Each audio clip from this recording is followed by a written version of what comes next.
Hi, good evening. My name is Jay Rothman. I am the host of the show. Welcome to Real Men, Real Talk Live.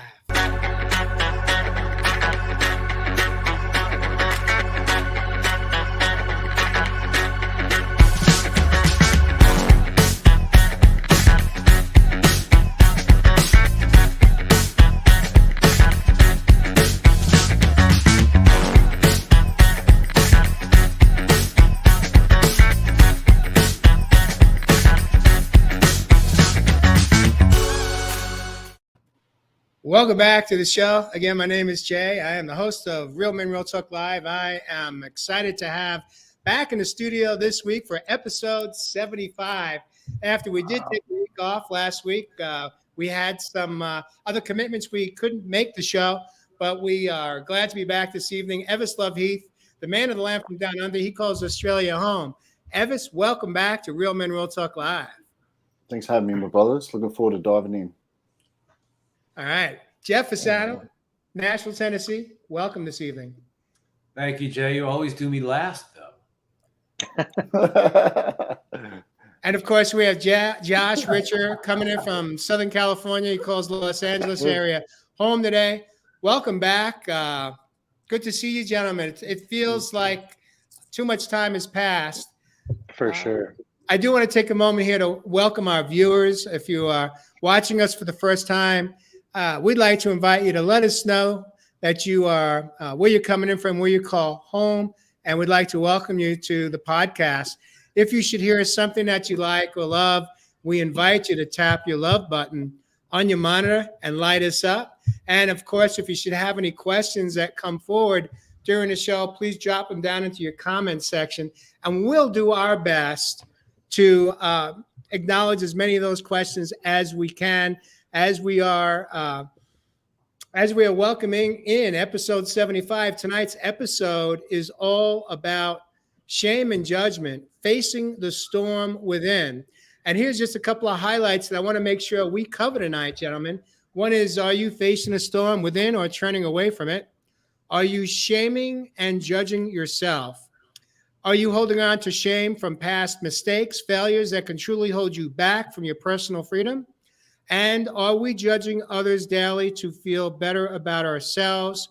And the last highlight is, does shame play a role in judgment? Welcome to Real Men, Real Talk Live. 𝐿 Heath, you're on the top shelf this evening. We got the yin and the yang going here between the white and the black. Nice balance. I'm going to invite you to kick off the show tonight, light us up, get us hot, and get us deep right into some truth bombs. Why don't you? Beautiful, my brothers. And my brothers and sisters on the other side of the pond, as always, here in the land down under, if you've joined in on the show tonight, thank you, thank you, thank you, as always, from the bottom of my heart, as we dive into one of those beautiful, I feel, subjects and topics that we're all, really sharing at this point in the collective, and something of another emotional purge. I was speaking to the brothers just in the green room before the show, and it's funny, there's been a couple of storms really pass over, not only physically in the environment, in nature, the last couple of days here in New South Wales, but also within particular areas within the, let's say, political arena. I could only imagine what some people are going through at this particular time when we talk about shame and judgment. I think to my times when I've experienced shame and judgment within my life, and I really didn't have to look too far from how I grew up with shame. I spoke in a video yesterday, and it was funny. One of the colloquial terms that we use in the original culture here in the land down under is actually that word shame. And how we define shame has got to do with how we define shame with embarrassment, to be exposed, self-consciousness. I remember my beautiful mum, if you're watching, I love you dearly, but just got to share this story. But I remember my mum, she would always dress me up very smartly. She would always make sure my hair was done in a particular way. She would always make sure that my brother and I were groomed to the T, to the point that we could go out into the world because we didn't want to feel shame. So you could only imagine that this particular programming can carry on over into our life.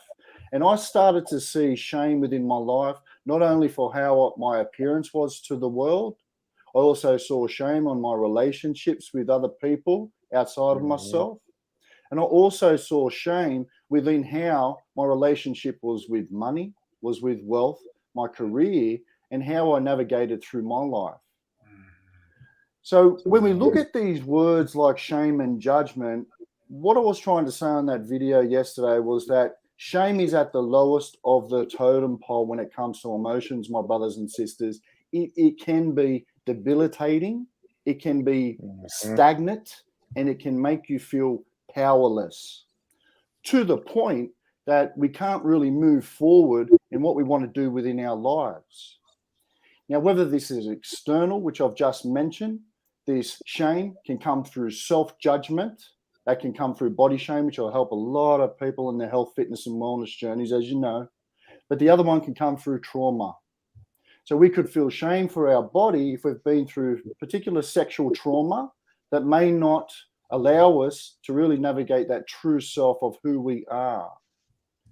So with shame and judgment, they really fit hand in hand. And how I see judgment is that it seems to be like a bodyguard, so to speak, of shame when it's been within my life.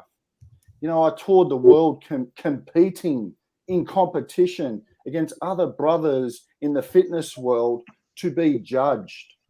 Why, my brothers and sisters? Because I was judging myself. And now when I look back for all of the work that I've done, the inner work that I've done on my journey, I can see how shame and judgment can play a big part either in your growth, your expansion forward, or keeping you in that survival state. So they're just a couple of things that I wanted to introduce tonight. I'm going to share the platform, my brothers, now, but I'm looking forward to diving in deep about shame and judgment and how we can navigate out of that storm into the light. Beautiful. Ev, I got to tell you, man, I love how you just kicked it right out of the gate. You went and you shared some vulnerable stories about your childhood. And one thing I do want to say that I absolutely identified with, and Mom, if you're watching the show, I love you so much. And this is not about blame. This is not about shame, but this was my truth. I had the same experience when my parents moved from the big city out to the suburbs.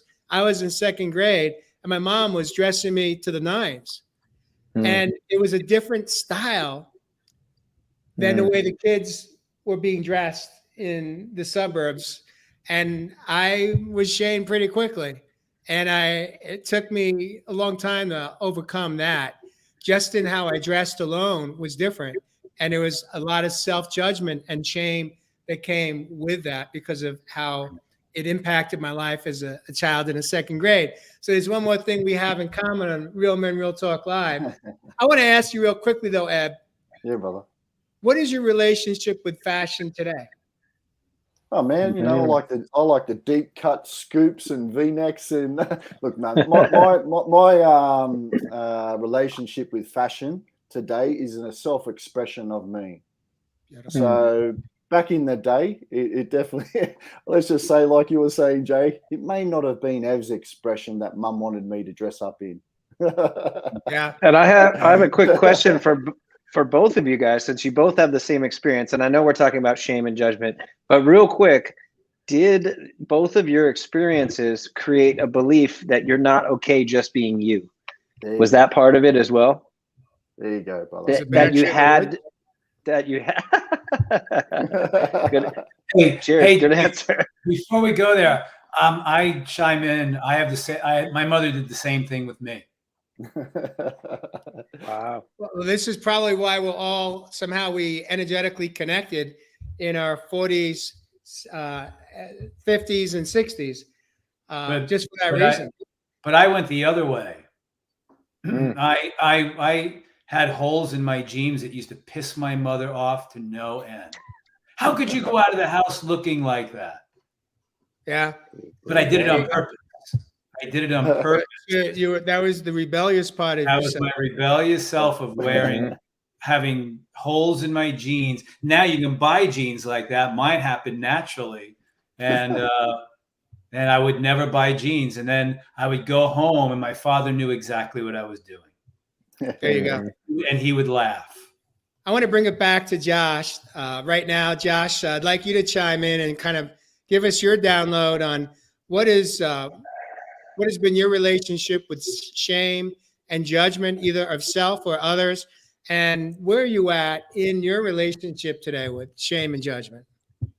Man, I didn't realize, but I was the king of shame, and severely, intensely judged myself. And it wasn't till I read one of John Bradshaw's books, and I'll tell you how he defines it, because that really made the difference for me in sort of realizing that I was living a life full of shame. Was that there's a difference between I do bad things and I'm a bad person. And when I heard I'm a bad person, I immediately identified with it. And John Bradshaw says that's shame. And so if that strikes a chord with any of you,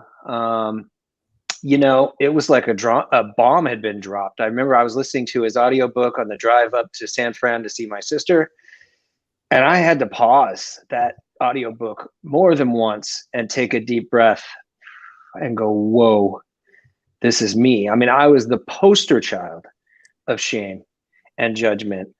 And he had exercises in the book, but I was really left with not knowing what to do with that. And I think I've still, even, as Jay says, I'll tell on myself, I'm still undoing that even today. And I find new ways to shame myself, and I'm finding new ways to judge, because that's a pattern I'm very, very used to. And it's been there all my life. So yes, it's one thing to become aware, and that's the beginning of change. It's another thing to start unraveling some of these things. And then also too, as we unravel, we find deeper layers of the onion. And so there is more work I can do. And it's funny, I have the title of coach in a lot of places on my website and here in Real Men. And I saw that tonight. And I think I want to change that, because I am just a human being. And that's all I am. I'm living and learning just like all of you. And so I show up tonight imperfect, judgmental, and with some shame riding right behind me, in the chair behind me, but I'm working on it as well. I want to invite you, Josh, to just take a moment here and just take a nice deep breath. Let that sink in.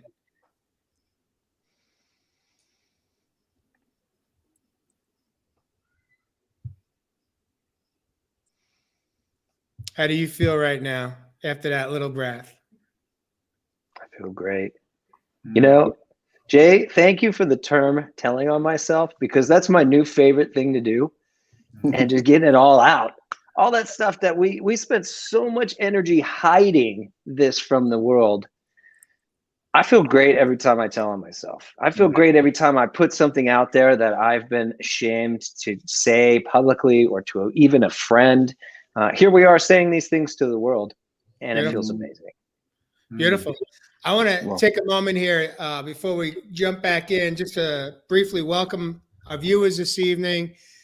If you are so inclined or inspired, we invite you to share our podcast on your social media feed, whether you're coming in from YouTube, LinkedIn, our newest platform, and/or Facebook Live. We are streaming on all three platforms in this moment. We are only as sick as our secrets, Josh Witcher. I learned that about 6 years ago. And one of the ways I kind of found freedom within is when I started to tell on myself and to be at peace with it. There's where freedom comes. It's not we're telling on ourselves to shame ourselves more. We're telling on ourselves to release the things that no longer serve us. And Jeff Pisano, I want to take a moment here to invite you to share briefly, what is your relationship with today with shame and judgment, and how have you been able to overcome, most recently, let's say your relationship with shame and or judgment? As I was saying when we joined each other in the green room before this, as Josh just alluded to, that this is one of my main or biggest challenges in life is the judgment, the constant voice in my head, judging myself, judging my body, judging how much money, my worth, and how much money I have in the bank. I've mentioned all this on many shows before. There's a constant voice, this judger, that's judging me all the time. It's a constant thing that I deal with almost every single day. The judgment that comes up. Am I this? Am I that? Am I successful? It's this constant voice that I'm sure a lot of people who are watching have within themselves as well. The constant judgment of self, where I am with my life. As I just told the guys in the green room before the show, and when I was growing up, I was the fat kid. And there are a lot of remarks. I was 7, 8, 9, 10 years old. It wasn't until I got to high school when I started playing football and baseball that I just naturally grew out of it. But I grew up as the fat kid. When I played Little League Baseball, everybody called me the fat lefty. But the thing that I had going for me is that I was a really good athlete and I was the first one chosen, and guys feared me. But the thing about it was, on top of that I just told the guys, is that when I was growing up and I was 7, 8 years old and I was the fat kid, put it this way, folks, right now I weigh 172 pounds and I'm 63 years old. When I was 10 years old, I weighed 165 pounds. Wow. I was the fat kid. But the thing that got me was not so much the kids doing that to me, saying that, is when I heard my mother on the phone telling her friends and laughing, I have to shop for Jeff in the husky section. And then laughing about it. And she didn't even know I heard that. It was that imprint that got me. That was my initial dose of shame. That was my additional dose of shame. My 9-year-old kid literally heard mom say that, and she was shaming me with her friends. And she didn't know she was doing, but I heard it. And that has stayed with me. That fat little boy is still in me, folks. So for me, it's a challenge to accept myself for who I am. Because when I heard at 9 years old, my mother laughing and doing that, that 9-year-old boy took it as I wasn't loved. So my judgment comes from even how much money I have in the bank. Am I successful? Am I lovable? Am I lovable? If I have this much money in the bank, am I lovable? If I look this way, am I lovable? So for me, I had to learn and continue to learn that I am loved for who I am. Jeff, I'm going to invite you to take a nice deep breath in this moment. And as you take that breath, I'm going to ask you a question, and I'd like you to answer that question, not from your head space, but from your heart space.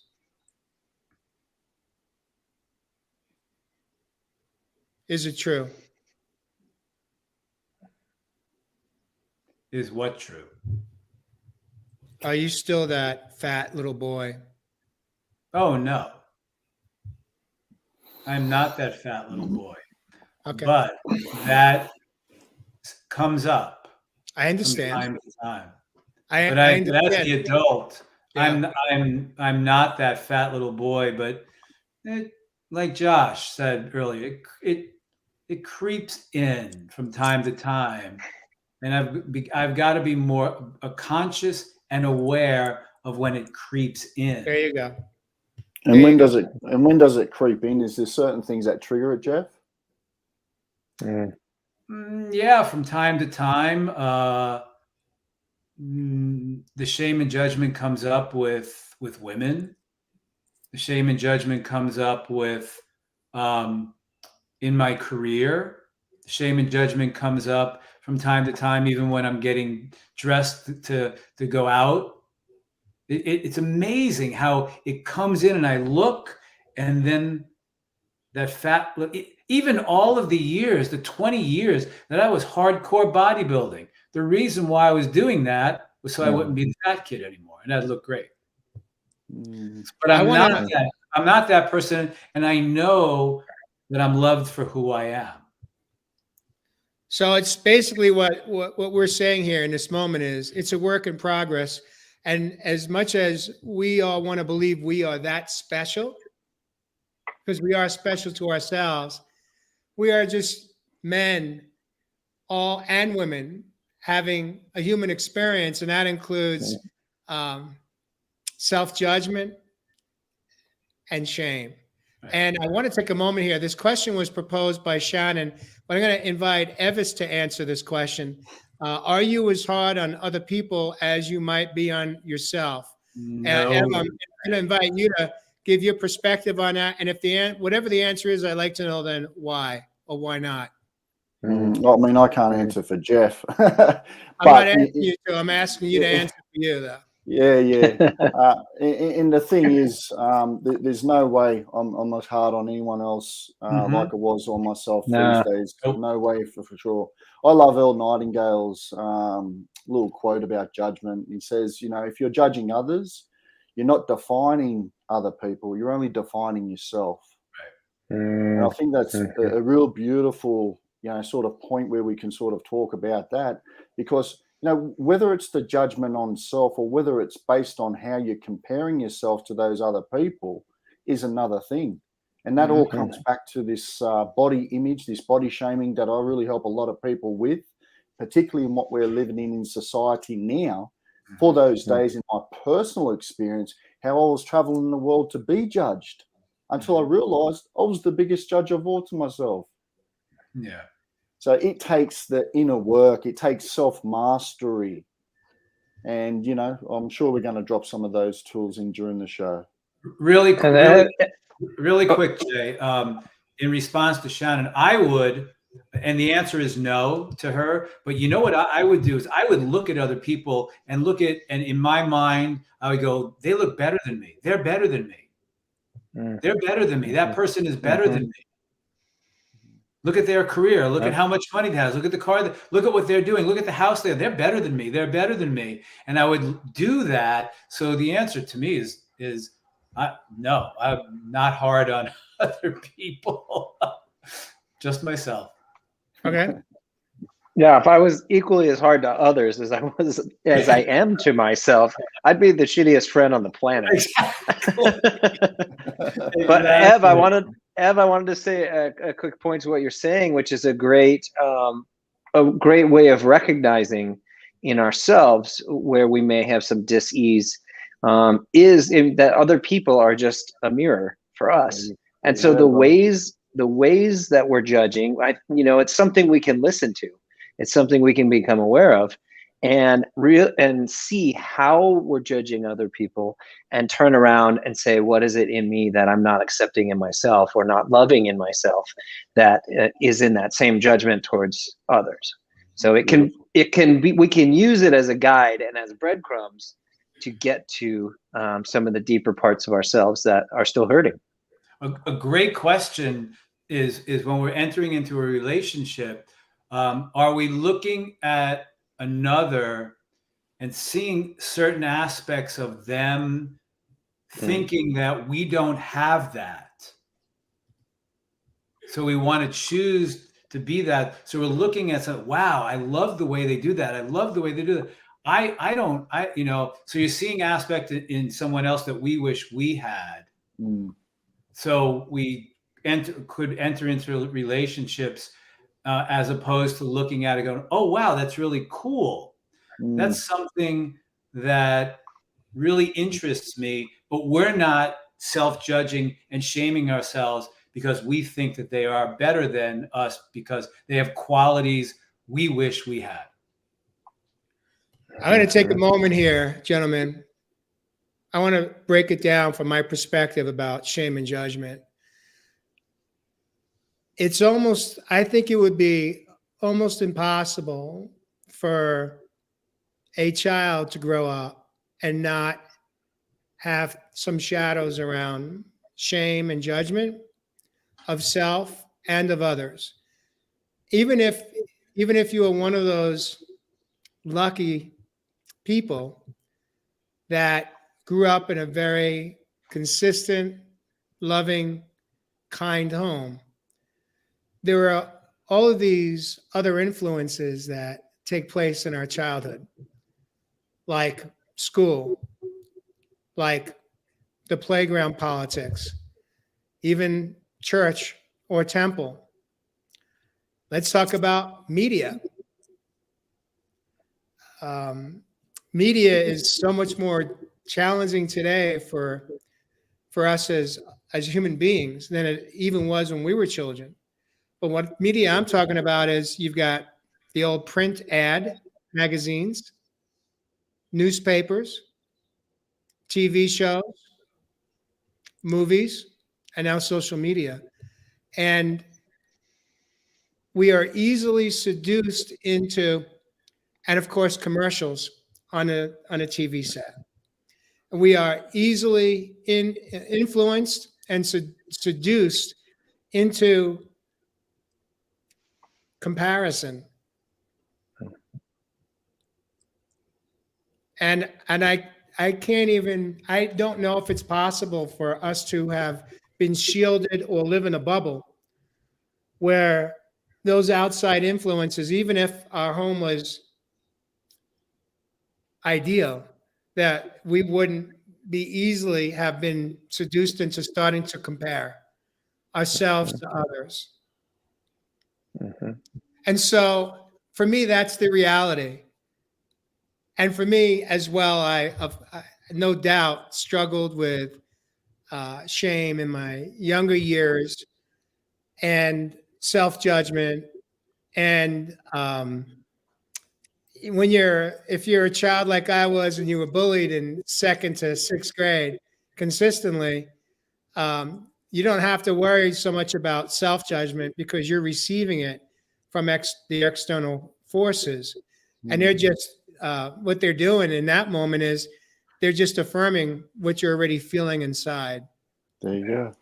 And if you grew up in a home also where mom and dad or whoever your caretaker was as a child was always, especially at the dinner table, talking about other people, and let's say gossiping, or just talking about other people, comparing everything from how they speak to how they look, whether it be by clothing or just by skin color or anything else. You're set up to carry this into your adulthood. And so I want to ask you, gentlemen, how can we break our relationship or change our relationship with how we think about ourselves, how we talk about ourselves, even who we may see in that mirror every single morning or every single evening when we are doing personal hygiene and or when we're naked coming out of the shower? How can we, because we've all acknowledged, I think in this moment here tonight, that even as adults, we are still somewhat in, I'll call, inner bondage around a relationship with inner shame and self-judgment. What are some tools that we can share tonight with our viewers and listeners that they can embrace, that they could grab onto to help navigate and change our relationship with our past script, our past story, and our past reality around shame and judgment? Yeah, I love that, brother. And I think what we've all touched on tonight, my brothers, is self-worth, self-value, and self-esteem. Now, when you look at those three things that I've just talked about there, these are the groundwork just after that root chakra into that sacral. When we start really wanting to practice or learn or understand some of these things about ourselves. So things for me that I help people to boost their self-esteem, be able to build their self-worth, their self-value, and build up some confidence to actually live out the life that they want to live. Number one, practice self-care, my brothers and sisters. We talk about show after show after show. We've got to start looking after ourselves. That way we're not going to go and compare ourselves to the world, because we know that our body is in tune and that we are connected to it. So practicing self-care, you know, are you eating the right foods like we always talk about? Are you doing a little bit of movement? Are you journaling your thoughts, your feelings each day? Are you getting out in nature? Just some of those little things of self-care. That other one, what you're just talking about there, Jay, find a group of friends, people that are supportive, my brothers and sisters. If you're around the gossip, then of course you're going to start comparing yourselves to the outside world. Many people that are gossiping, like we've talked about tonight, they simply are judging themselves to feel better about themselves. You know, I talked about that self-mastery, and some of that is just that growing that inner self. You know, I've done that through my meditation work. I've done that through my breath work, which can, you know, cross sort of carry over in that self-care work. But it's learning to love yourself, my brothers and sisters. Mm-hmm. And if we can't love ourselves, how can anyone love us? So that is one big thing for me. Now, the other two things that I really help people with is really avoiding, like we just said, comparing yourself to others. It may mean, my brothers and sisters, that you might have to turn off the social media every now and again. It may mean you have to turn off the TV and stop looking out there. Where the hell is your focus and attention going, my brothers and sisters? There you go. There you go. And then focus on what you can control. And like I said, my brothers and sisters, we can control the way we think. We can control the way we feel. Beautiful, Ev. And that's you dropped it and left it off right where I was going to pick up with the beautiful synchronicity we all have. I'm just, again, I'm so grateful for Real Men, Real Talk. But for me, I searched high and low. I thought making myself feel better about myself, loving myself, honoring myself, I thought all of that was going to be some big shift. It was some massive thing I needed to learn from these other coaches or gurus or whatever. And I spent 10 years investing in success seminars and packages and going on retreats, and all of that stuff is helpful, and reading all the books. All of that stuff is helpful, yes. But I was searching for this big aha that would make me, that I could feel whole, and that I could feel loved, and that I could feel like I was enough. And I thought there was some darkness in me that I could finally turn on the light in that room with something that these people would teach me. And I can say with 100% certainty, the answers weren't in rooms, and the answers weren't in books. Or some, at least the books that I read. The answer, I feel like at the end of my 10-year journey, I feel like I had climbed to the top of this mountain, and I was crawling with bloody knees and hands, and I found the chest that had the answer in it, and I slid the stone top off that chest, and I looked inside, and there was a pebble. The same pebble I have in my front yard at home. And the answer that I found was my thoughts, my daily thoughts. And Ev, you nailed it, man. Learning to become aware of those thoughts, those negative, critical, self-bashing thoughts that come up is, the key to changing our lives is catching those in the moment, because that's what's creating our emotions.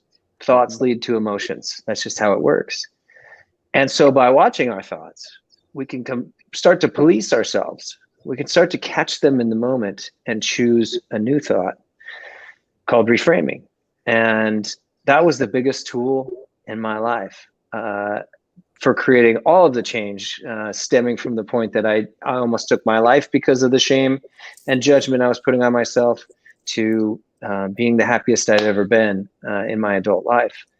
And all of that came through catching each thought.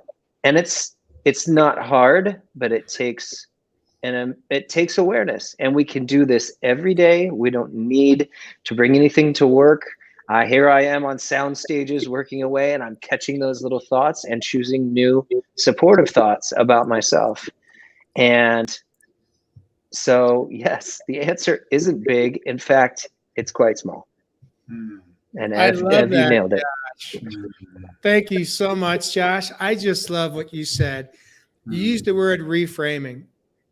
And in order to reframe, we first have to be aware that we're back in a new story or the old story, self-sabotaging, self-deprecating, hurting ourselves.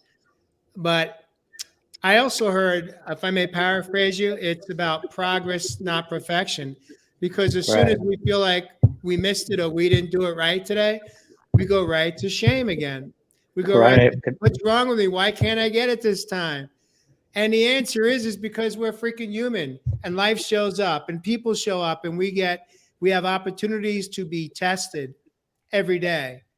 And most of the testing is not from the external world, it's from the internal world. The testing is right here. And to Evis's point, I totally agree. Self-care for me was the gateway to doing a lot of massive healing around self-judgment and self-esteem that I've shared many times was very bruised. And I used the suit and tie and the position in corporate America as a false sense of power, a false sense of well-being. I was anything but well. And so, Jeff Fasano, I want to invite you to take a moment here, because you also shared some truth bombs about yourself. And I just want to take a moment before you jump in, just to let you know how much I appreciate you for your honesty tonight, as all three of you have dropped some truth bombs. That's why we do this show. Most men would never, even in a friendship, share their truth, their true truth. But to share it right here, right now, live streaming on 3 platforms that are reaching around the world, takes a lot of courage. But that's why we do what we do today. So, Jeff Fasano, thank you. I want to take a moment to invite you to maybe share some of what you've learned on how to break your own cycle to self-sabotaging thoughts that lead you to shame and self-judgment. I'm just going to echo what you just said, Jay. We all just shared with the world stuff about us that at one point or another we might never have because we shamed and judged it. So, folks, we just did it. I just shared stuff with me about my mother and the fat kid with women, yada, yada, yada, all that good stuff, money, because I'm not judging and shaming that about myself anymore. I still go through the plot. I am human and stuff comes up. But all of what we're sharing with you right now, at one point or another, we may never have in our life because we shamed and judged all of that about ourselves. So I'm sharing with you right now my stuff because I've become conscious and aware of my stuff. And there's more stuff that as we go on for the next 75 shows that we'll share about ourselves that I may have shamed and judged about how I look in the mirror every morning and look at my love handles and the shame and judgment comes up. But one of the things for me, actually there's 2 things, and this may be a shameless plug, but the second chapter in my book deals with all of this and has some in-depth exercises to do looking at yourself in the mirror. And one of those exercises is simply about looking at yourself in the mirror directly into your own eyes and gaze into your own eyes. Do not see what happens if you can hold a gaze in your own eyes for 3 seconds and then look at yourself and then find out what is coming up. What are the feelings that are surfacing within you about gazing into your own eyes? Am I not good enough? Whatever comes up, stay with that and then write it down. And then what might be revealed to you is inner shame and judgment about yourself. Also write down the wonderful things. And one more thing, that's one exercise you could do. And one more thing, an exercise that my friend gave me, which was very simple. Think of all the people in your life who you love. And think of why you love them. Most of it has nothing to do with the way they look, how much money they have, what house they're living in, and what car they're driving, or how quote unquote they're successful and you may not be. The reason why we love someone else is because we love who they are. So if we can turn that around, and when judgment and shame comes up inside of us, just think about someone who you truly love and why you love them. And then turn that right back around on yourself and ask yourself, why do I love me? Beautiful. Love that. Jeff Fasano, dropping it, bringing it home one more time. I love that. Absolutely love that. And that is wisdom on a organic, gluten-free, dairy-free ice cream cone. Right there, my friend. Oh man, I'm gonna organic, gluten-free. Well, that's a step. That just could be a stepping stone to change the script.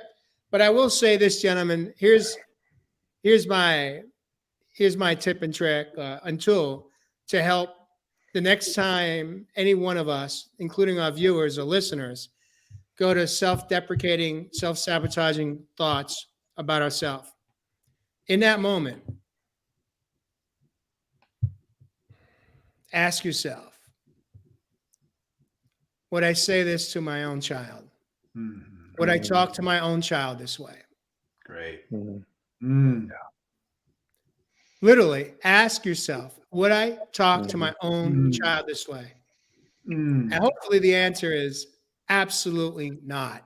Now that could be your gateway to freedom. That could be your gateway to saying, not here, not now, not today, not this child. I'm not going to talk that way to me either. No, no, no. That's a mantra right there. There's your second tip or tool. Create a mantra for yourself. I've watched Carrie Crary suggesting a bunch of stuff tonight on our feed. Mantras, I believe you mentioned. I created a mantra. It's real simple. It's 3 words, 1 syllable. No, no, no. That's the best way for me to stop myself in a track of a new chapter that I'm creating in my freaking mind. So there's 2 tools right there. Create a mantra that works for you. But the second one is ask yourself, would I talk to my child? And if you don't have a child, you may have a niece or a nephew or a cousin that's really young. Would I talk to my niece or nephew that way? Would I talk to my cousin that way? And then just stop it. Just stop it. And then get busy. Do some movement. Get out in nature. Turn on the music. Change the station. Dance. Go out in a rainstorm. Get wet. As we approach the hour, we got about 17 minutes to the hour, and we are going to end this show at somewhere between 1 minute to the hour and the hour tonight. That is my commitment that I've made to all 3 of you, my co-hosts here on Real Men Real Talk Live. So with what time we have left, I want to take this time this evening to really open up a question, and I just want you each to take a moment just to give me your response to the question. What role can forgiveness play in changing your relationship with your own internal shame meter? Mhm. What role can forgiveness play, and what would that look like for you? And so what I want to do is, Josh, I'm going to put you in a hot seat. Oh boy. I'm going to be completely honest with all of you. I'm still learning how to forgive myself. That bashing was all I knew, and is all I've known. Compassion, self-love. I've done a lot of work in the area, but I think deep down there was more shame and more feelings of inadequacy and more layers of me still being a failure in life and business, and it cuts deep. There were a lot of years that I found evidence in my life to prove that those stories correct. But that's all they are, is stories. And to combat that and to forgive myself, I'm creating new ones. And that's the beautiful thing about our brain. It's our best. It could be our best friend, and it could be our worst nightmare. And for many years, my brain and my thoughts were my worst nightmare. But they're self-created. Like we said, or like, Jay said, we've never talked to a child that way, but we freely allow ourselves to talk to ourselves that way and to beat ourselves up. So we're generating that, which means we can generate the opposite. Beautiful. We can create mantras. We can create new stories. We can bust ourselves in these lies. I'm not a horrible person. I have a big heart. I'm not overweight, or I'm not unhealthy, and I'm not, some slob. I'm not a bad business person. I'm not a failure in life. I'm human.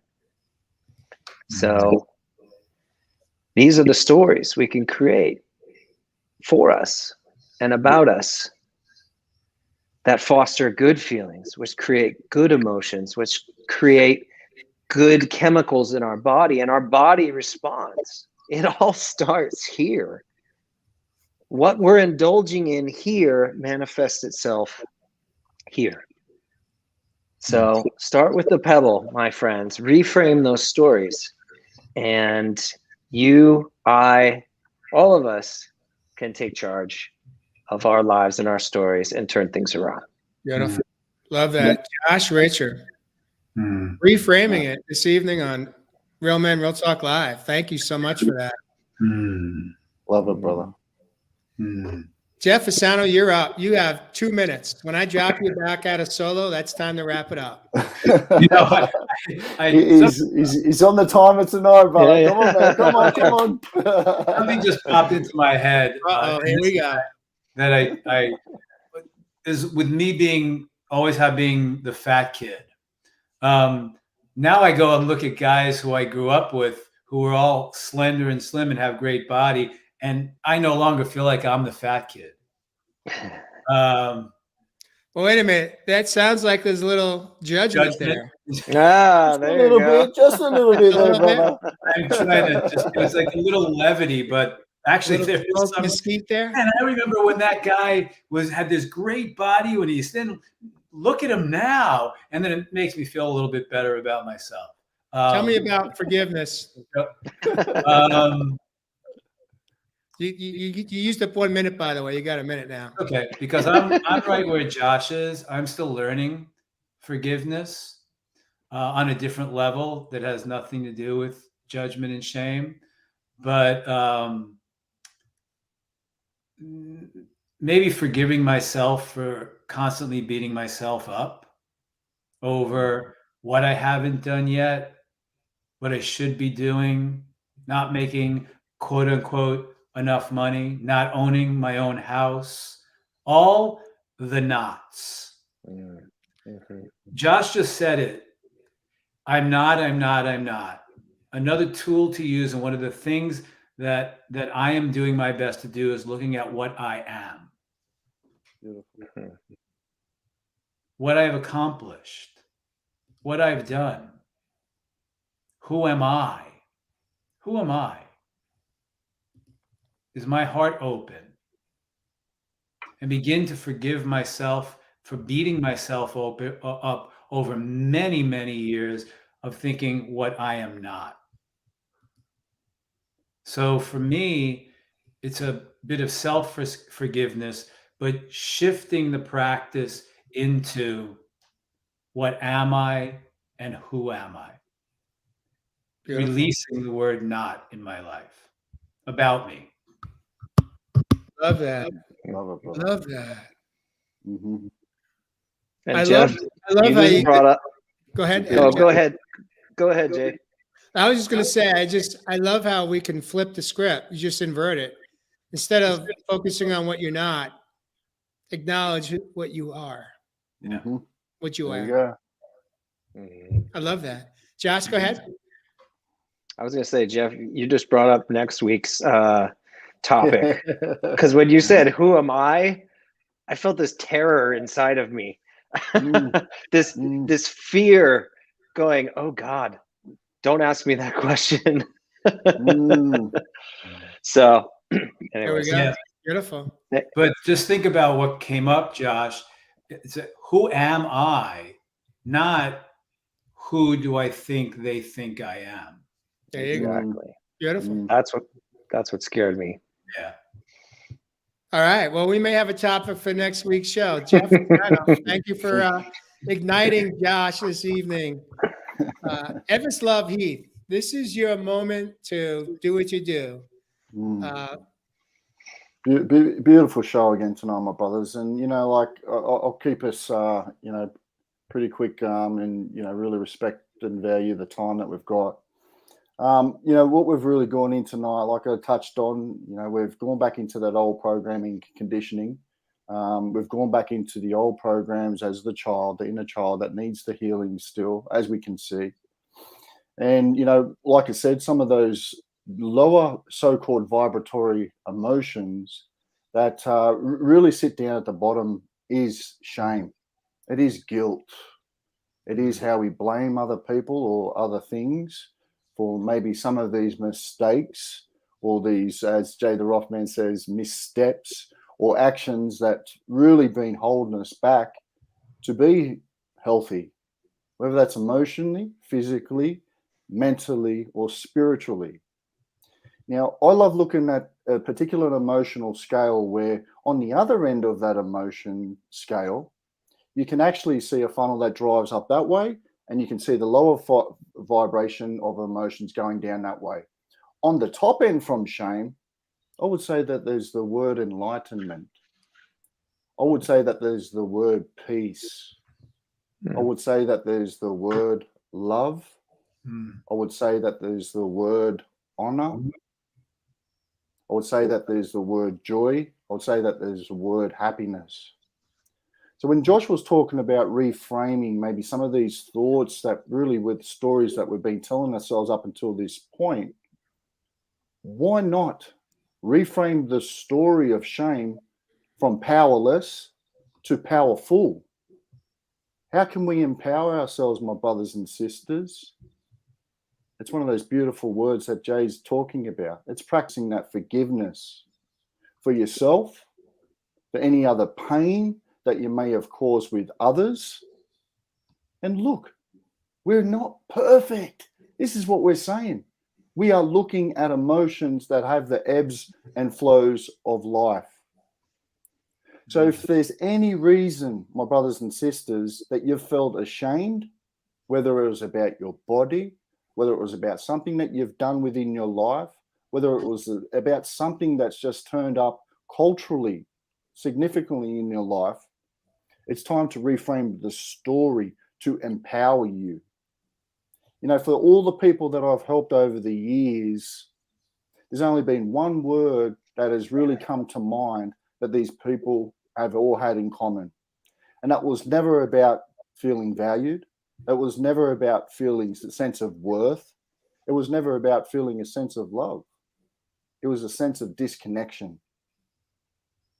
So what I'm saying here tonight, my brothers and sisters, reframe the story. Come back to some of those emotions that have been holding you back from telling the story that you want to see within your life, so we can start moving forward and bringing back that self-love that we all come down here to share.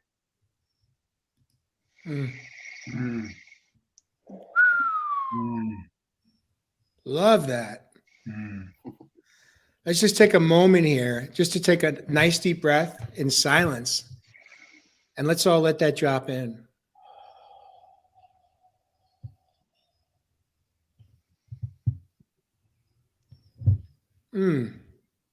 Beautiful. Thank you, Ev.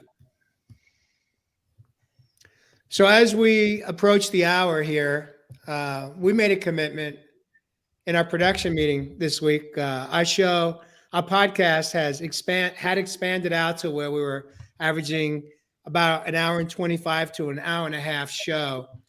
And we've decided to cut it back and wrap it up at the hour so that you have time to process the show, not overwhelm you with so much content that you're swirling in your head, and that you could take the bits, the nuggets that we dropped into the show this evening and take some time to process it, maybe do some time for yourself, breath work tonight, meditation, quiet meditation, even do some writing or journaling so that you could receive the message in your heart space and get out of your head space. Ev, I love what you shared also about towards the tail end of your rap, that what so many of us lack is that we're disconnected. And it's so true and so powerful. That's much of the work that I love to do in nature and the hike and heal experiences that I do with visitors and guests that book me. And it really is the part that you're referring to that we're disconnected from is ourself, is our inner child. And that inner child is the one that's still feeling less than. It's still the old scripts, still the old storylines. And we are continuously in this battle within. And we don't no longer need to wear boxing gloves. It's time to take off the gloves. I think it was Shannon Thompson that said tonight in her final comment or so was that we need to learn how to treat ourselves the way we want to treat other people. It's kind of along the same lines that I shared about, would you talk that way to your own child or your own young relative? And the answer is no. And so it's time for us, as I've said before, to show up and grow up for ourselves and start speaking to ourselves what is our truth. See who we really are, acknowledge that, honor that, respect that, maybe even begin to fall in love with that being you. And this is one of those topics that we could go on for probably 2 or 3 hours. We've only kind of teased the subject. We really didn't even get into the difference between what is the difference between opinions and judgments. Perhaps that will come up in another show that we do here. If you enjoyed the show this evening and you found value, we invite you to share it out. Also, if you'd like to help support the expenses and costs that we have, that we've had for 75 episodes now, we had a banner that was running across that talked about a Venmo account. We'd love to have some assistance, some love donations to help support the cost that we have been absorbing for a year and a half now. But in any event, we love you all. Take time this weekend to do some self-care, some movement, some nourishment, some nurturing, and just take some time to say, yes, yes, yes, I do matter. And I love me. I love you guys, viewers. Peace and blessings. We'll see you next week. One quick announcement. We're changing the show night. We're flipping from Fridays to Thursdays. So next week, we will be coming in live Thursday night at 6 p.m. West Coast, 9 p.m. on the East Coast, 11 a.m. back in the land down under, across the pond. Evis Love Heath. We love you guys. We'll see you all next week on Real Men Real Talk Live. Peace out.